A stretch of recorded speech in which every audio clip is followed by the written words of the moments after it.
आज टैक्स का एग्जाम देने के बाद पता है तुम कैसे हो ऐसे? उई, सर जी नींद नहीं आ रही है, नींद आ रही है, ऐसा हो रहा है ना तुम्हारे? जिनके ग्रुप टू का पेपर था खत्म हो गए, बट जिनके ग्रुप बहुत ग्रुप के हैं, उनका CFM का है। अरे सुनो, मैं पेपर के आंसर बता दूं, आंसर बता दूं, एनालिसिस कर ले उसके सॉल्यूशन क्या है। ठीक है, वन बाय वन क्वेश्चन और तुम्हें दिखाऊंगा, डिट्टो सेम क्वेश्चन। मतलब मैं ये नहीं कहूंगा कि, मतलब फिर कहोगे कि यार गावा सर यार कैसे मैचिंग करवा रहे, बट मैं तुम्हें दिखाना चाहता हूँ कि जो क्वेश्चन बैंक, जो कंटेंट तुम्हारे पास था ना, तुम्हारी आंखें खुल जाएंगी, हैरान हो जाओगे कि भाई साहब ऐसे भी क्वेश्चन बन सकते हैं क्या। इससे तुम्हें बस ये सोच लेना चाहिए कि जब मैं कह रहा होता हूँ ना कि ये चीजें आएंगी तो आएंगी, थोड़ा सा विश्वास कर लिया करो। इतना तो एक्सपीरियंस मुझे हो गया, 12 साल से एक ही पेपर पढ़ा रहा हूँ टैक्स, उसके अलावा ना मैं कुछ पढ़ा रहा ना मैं कुछ कर रहा। तो अगर मैं 12 साल से एक ही पेपर पढ़ा रहा हूँ टेक्स्ट, तो इतना एक्सपीरियंस तो हो गया होगा। आंसर बताऊं, डिस्कस, नहीं, आंसर डिस्कस करें बच्चा, अगर आंसर डिस्कस कर लो, थोड़ा सा आराम कर लो यार।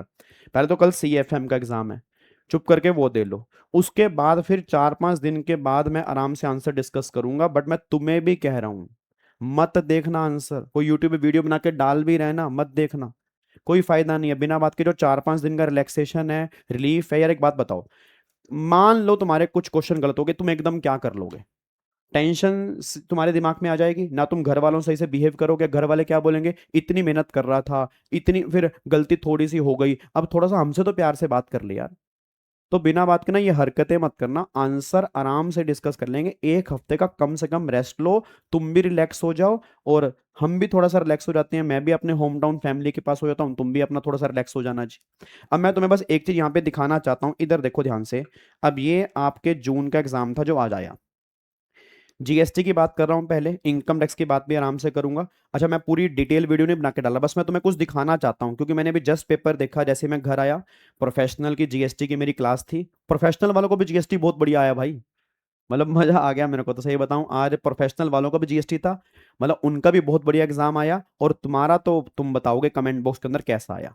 अब यहाँ पे देखो, ये पहला क्वेश्चन जो था, ये पहला क्वेश्चन मैंने आपको पहले भी कहा था, वही 3 टेबल बनानी है, आउटवर्ड सप्लाई, ITC, और फिर आपका नेट GST लाइबिलिटी। फिर एक इन्होंने यहाँ पर पहले क्वेश्चन में एक क्वेश्चन इन्होंने यहाँ पर ये पूछ लिया, due date of filing of annual return.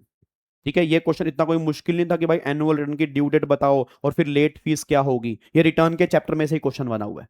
अब मैं तुम्हें क्या दिखा, अब यहां से गेम स्टार्ट होती है, अब मैं तुम्हें दिखाता हूं जी, इधर देखो ध्यान से। अब ये पहला क्वेश्चन बना टाइम ऑफ सप्लाई का, ये क्वेश्चन बना टाइम ऑफ सप्लाई का क्वेश्चन बना। अब एक बार यहां पे चेक करना जी, आपको मैं एक बार यहां पे दिखा देता हूं।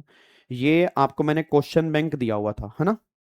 आपको मैंने यहाँ पे क्वेश्चन बैंक दिया हुआ था, अगर मैं यहाँ पे क्वेश्चन बैंक दिखाऊं GST का जी, एक सेकंड रुको। आपको मैंने यहाँ पे क्वेश्चन बैंक दिया हुआ था, याद है? आपको मैंने GST का क्वेश्चन बैंक दिया हुआ था जी। अब उस क्वेश्चन बैंक में से मैं आपको एक चीज दिखाना चाहता हूं यहाँ पे। अब यहाँ पे इधर देखो ध्यान से जी, ये मैं यहाँ पे क्वेश्चन बैंक बस 2 मिनट ओपन कर लूं। अब ये वाला क्वेश्चन एक बार चेक करना, एक तो ये वाला क्वेश्चन बना था आपका, लो जी, ये वाला आप चेक करना। अब जिनको ये ना कि सर क्वेश्चन बैंक में क्वेश्चन कहाँ पे दिए हुए हैं, जो मैंने GST वाला क्वेश्चन बैंक दिया था, वही आपको मैं एक बार यहाँ पे दिखाने जा रहा हूँ जी। अब एक बार यहाँ पे चेक करते हैं, ये देखो जी, अब ये क्वेश्चन बैंक मैंने आपको दिया हुआ था।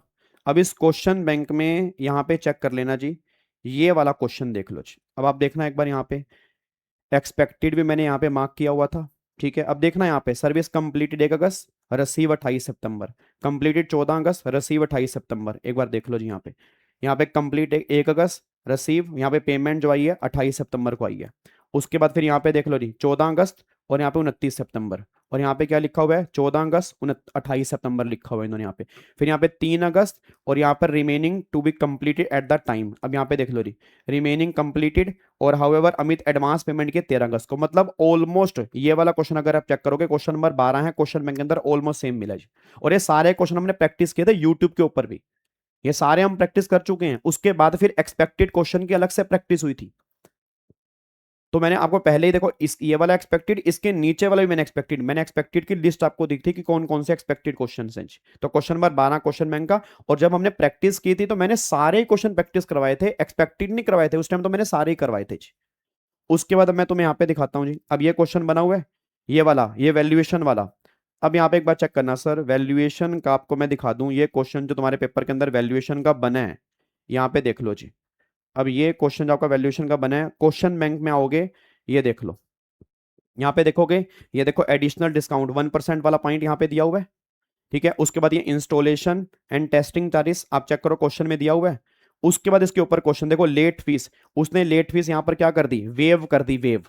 और वेटमेंट चार्जेस, ऊपर फिर प्राइस यहाँ पे मशीनरी का दे रखा है। अब यहाँ पे देख लो जी, प्राइस दे रखा है, इंस्टॉलेशन चार्जेस, यहाँ पे फ्रेट ऐड करते हैं। उसके बाद देखो एडिशनल डिस्काउंट 1% वाला पॉइंट, फिर यहाँ पे लेट फीस उसने भी यहाँ पे देखो क्या किया है, वेव्ड किया है, और वेटमेंट चार्जेस। अब बताओ और कैसे मैच होता है क्वेश्चन। उसके बाद मैं तुम्हें अब दिखाता हूं, यहां पर ये क्वेश्चन आईटीसी वाला जी, ये क्वेश्चन आईटीसी वाला क्वेश्चन। अब क्वेश्चन बैंक में आईटीसी क्या, मैं आपको दिखाता हूं। आईटीसी का अगर आप क्वेश्चन बैंक के ऊपर आओगे सर, ये देखो जी।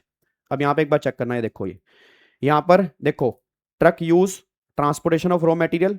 अगर आप चेक करोगे यहाँ पे ट्रक यूज, ये देखो जी, truck use, transportation of raw material. उसके बाद जनरल इंश्योरेंस की सर्विस, यहाँ पे अगर आप चेक करोगे, ये देखो इसके नीचे क्वेश्चन दिया हुआ है मैंने, यहाँ पर ये रहा, ये देखो जनरल इंश्योरेंस की सर्विस। और उसके बाद देखो purchase of accessory which was delivered directly to the dealer. अब ये देखो जी, यहाँ पर उसने क्या लिखा है, purchase of accessory which was directly to the dealer. उसके बाद देखो यहाँ पे परचेज ऑफ आयरन, यहाँ पे चेक करो परचेज ऑफ आयरन, आपने 2 इंस्टॉलमेंट लिया, फर्स्ट इंस्टॉलमेंट अभी मिली, बाकी बाद में मिली। अब यहाँ पे चेक कर लो, उसने 2 इंस्टॉलमेंट है, फर्स्ट अभी मिली, लास्ट लोट पे आईटी से मिलता है जी। अब ये सारे क्वेश्चन मैंने प्रैक्टिस कर रखे हैं यूट्यूब के ऊपर ही, मैं ये नहीं कह रहा मेरी बुक से बना है, मैं ये कह रहा हूँ उन्हें सब प्रैक्टिस किया हुआ है।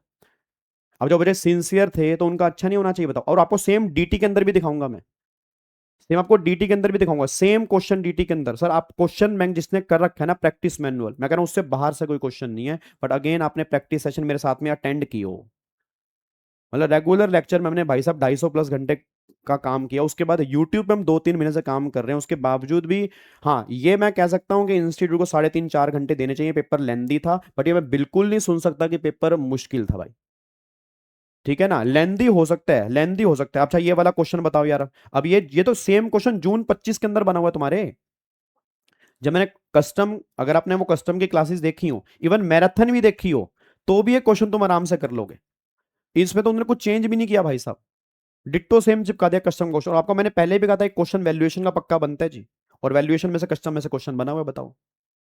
उसके बाद यहां पे देखो जी, अब ये वाला क्वेश्चन, ये देखो यहां पर, ये वाइंडिंग वाला क्वेश्चन आपको दिख रहा है ये, कि एनुअल और फाइनल। अब मैं आपको दिखाता हूं यहाँ पे, ये देखो रिटर्न के चैप्टर में अगर आप आओगे, तो रिटर्न के चैप्टर में ये आपका है उसी क्वेश्चन बैंक में, ये देख लो जी, ये आपका रिटर्न, ये देख लो जी। अब बिल क्वेश्चन ध्यान से पढ़ लेना, winding of business, tax consultant वो रेस्टेड, उसको एनुअल रिटर्न और final return, voluntary cancellation of registration. Check कर लो जी, एक एक लाइन यहाँ पे चेक कर लो।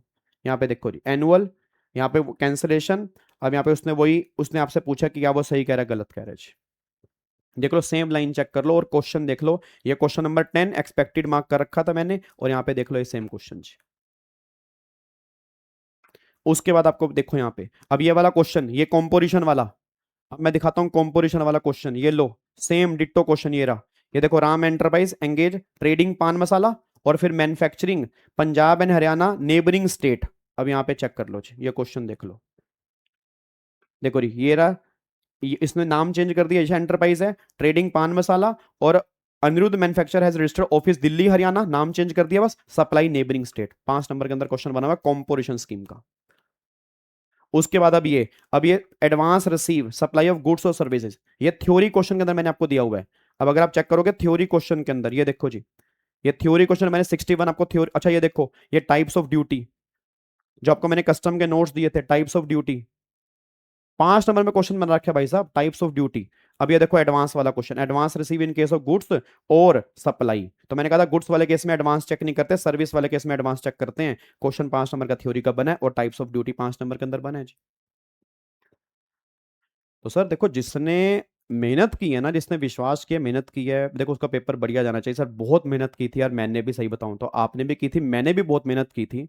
और अब इससे ज्यादा और मैच क्या करेगा यार, देखो यार अब मतलब लाइनें पूरी मैच हो रही हैं यार। अब नाम अब बबलू का टबलू कर दिया, अब तुमको नाम चेंज हो गया यार। ठीक है। अब अगर जिसने क्वेश्चन बैंक के ऊपर बिलीव कर रखा था उससे बाहर से कोई क्वेश्चन नहीं बना जी। ये आपको मैं जीएसटी का दिखा रहा हूं और मैं आंसर कुछ नहीं बता रहा, अभी आंसर डिटेल में डिस्कस करेंगे। सेम मैं प्रैक्टिस मैनुअल में इनकम टैक्स के क्वेश्चन आपको मैच करके दिखाऊंगा। देखो इनकम टैक्स के वही सारे कॉन्सेप्ट है जो बने हैं।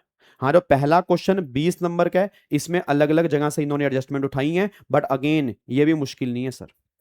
चेक करो, वही 3 टेबल वाला हर बार यही क्वेश्चन बनता। आपको मैं कितने टाइम से कह रहा हूं मास्टर क्वेश्चन बनेगा। और चेक, इसमें कमाल की बात देखो, इसमें इन्होंने बता रखा है, यहाँ पे देखो ये इनवर्ड सप्लाई और आउटवर्ड सप्लाई, ये तो इन्होंने बता रखा है। मैंने कहा था ना कई बार तो बताते भी नहीं है। और इनकम टैक्स के अंदर भी सर मैंने अभी मैच नहीं किया प्रैक्टिस मैनुअल से, क्योंकि जस्ट मैं अभी आया तो मैंने प्रोफेशनल की क्लास ली, उनको मैंने पेपर डिस्कस किया प्रोफेशनल का, और अभी आई थिंक 3:30 ही बजे हैं। तो 12:30 बजे मैं तो वहाँ था अपना एग्जाम सेंटर के अंदर, फिर वापस आया और 2:30 बजे मैंने उनकी 2 बजे मैंने क्लास रखी प्रोफेशनल की, अभी खत्म हुई। तो सिर्फ मैंने जीएसटी का डिस्कस किया, मैंने कहा भाई साहब ये देख लो। अब ऐसा नहीं है कि इनकम टैक्स के अंदर भी बहुत चीजें आपको देखने को नहीं मिलेंगे, इनकम टैक्स के अंदर भी कोई इतने मुश्किल मुश्किल क्वेश्चन नहीं बने अगर आप चेक करोगे। अच्छा एक बात बताओ यार, अब ये 139(8)A अपडेटेड रिटर्न, ये वाला क्वेश्चन, फिर ये यार चेक करना कहाँ कहाँ रिटर्न फाइल करना मैंडेटरी होता है जी। ठीक है जी। उसके बाद यहाँ पे अब who are all required to mandatory file of return of loss, मतलब किन किन को रिटर्न फाइल करना ये मैंडेटरी होता है, ये वाला। उसके बाद यहाँ पे चेक करो ये वाला एडवांस टैक्स किन किन को पे नहीं करना होता, और कैपिटल गेन लॉटरी, ये सारे क्वेश्चन चेक कर लो, 61 थ्योरी के अंदर आपको देखने को मिल जाएंगे। तो मेन, अच्छा house property unit 1 unit 2 unit 3 मैंने अभी पूरा पढ़ा नहीं है ये वाला। तो मतलब मेरे को लग रहा है कि हाँ ये देखो, ये तो मेरे को रेजिडेंशियल स्टेटस का लग रहा है भाई, ये तो रेजिडेंशियल स्टेटस का लग रहा है मेरे ख्याल से। क्या है जी ये? रेजिडेंशियल स्टेटस का लग रहा है। इसमें आपको क्या करना पहले रेजिडेंशियल स्टेटस निकालना है, और फिर आपको इनकम निकालनी है इसके अंदर, और इनकम निकालनी है डिफॉल्ट टैक्स रिजिम से निकालनी है। और मैं कहता पहला क्वेश्चन जो बना था, अच्छा ये पूरा डिडक्शन वाला क्वेश्चन भाई साहब, ये सुबह ही हमने डिडक्शन की है, सुबह ही टीडीएस और डिडक्शन सुबह सुबह की है हमने, जो बच्चा मेरे साथ जुड़ा हुआ। ये लॉस वाला क्वेश्चन लग रहा है मेरे को सेट ऑफ का जी। ठीक है, ये मेरे को लग रहा है अदर सोर्स का, गिफ्ट वाला क्वेश्चन अदर सोर्स का लग रहा है। और ये आपका सैलरी वाला क्वेश्चन, देखो ये लो आरपीएफ वाला पॉइंट और इंटरेस्ट, ये सुबह जो डिस्कस किया, आरपीएफ और इंटरेस्ट वाला पॉइंट जी। उसके बाद लो गाड़ी वाला पॉइंट आया हुआ है जी। भाई साहब वो तुम्हारी ऐसे की तैसी। यार ये तो सही है यार, नोट ऑप्टिंग नॉर्मल स्कीम से क्वेश्चन करना था, मतलब एचआरए का बेनिफिट मिलना था इसमें तो। और ये फिर आपका पहला क्वेश्चन है जी। ठीक है जी, पहला क्वेश्चन वही आपका टोटल इनकम वाला क्वेश्चन बना है। तो आप ये समझो, पहली बात तो आपने अपना बेस्ट दे दिया, थोड़ा सा रिलैक्स रहो, चिल मारो। पेपर लेंदी था, इंस्टीट्यूट को 3.5-4 घंटे देता तो अच्छी बात थी, या तो उनको पेपर पहले सोल्व करके देखना चाहिए कि कितना पेपर बच्चा कर पा रहा है। बट मेरे ख्याल जितना आपने किया होगा उतना आपने बेस्ट किया होगा जी, उतना आपने बेस्ट किया होगा। बाकी मैं इसके डिटेल आंसर अभी नहीं लेके आ रहा भाई, मैं साफ कह रहा हूँ, और ना आप देखना, बाकी आपकी मर्जी है सर, आप मानते तो हो नहीं किसी की बात, बाकी आपकी मर्जी है। मैच करो फिर दुखी हो जाओ, फिर घर वालों को गुस्सा निकालो, क्या फायदा उसका। एक हफ्ता रिलैक्स कर लो यार, चिल मार लो, कोई पूछ भी रहा आंसर उसको कह दो यार भाई रुक जा भाई, अभी तो तुमने कल तो रात पूरी पूरी रात बैठ के पढ़ाई की है तुमने यार, थोड़ा सा चिल मार लो, ऐसा कोई दिक्कत नहीं होती। और अगर एक हफ्ता चाहिए अपने आप को हील करने के लिए, ठीक है ना, एक हफ्ता अपने आप को हील करो, ठीक है, डन, पक्का पक्का। चलो ओके जी, bye bye tata, thank you so much, जय हिंद। और अपने रिव्यूज अपने फीडबैक जरूर शेयर करना रेगुलर रिवीजन क्लासेस को लेके, क्योंकि बहुत सारे बच्चों को उससे हेल्प मिलती है, ताकि उनको लगे कि हाँ जो कंटेंट यूट्यूब पे पड़ा हुआ है उससे भी आप बहुत कुछ रिवीजन अच्छे से कर सकते हो। और बाकी रेगुलर लेक्चर की तो बात ही है, देखो अलग होती है, रेगुलर लेक्चर से बेस्ट तो कुछ भी नहीं होता, क्योंकि जो कंटेंट रेगुलर लेक्चर का है वो हम रिवीजन में करवा नहीं पाते, बट फिर भी मैंने रिवीजन के अंदर पूरी कोशिश की थी हर बच्चे की हेल्प करने की, बस ये बात ध्यान दो, ठीक है। थैंक यू सो मच, जय हिंद। एंड वंस अगेन इतना सारा प्यार देने के लिए, इतने सारे मैसेजेस करने के लिए, ये आपकी वजह से ही मैं यहाँ पे हूं, जो मुझे मोटिवेशन मिलता है, और आपका बहुत प्यार भगवान ने दिया है, थैंक यू सो मच, और ऐसे ही प्यार बनाए रखना। जय हिंद, थैंक यू।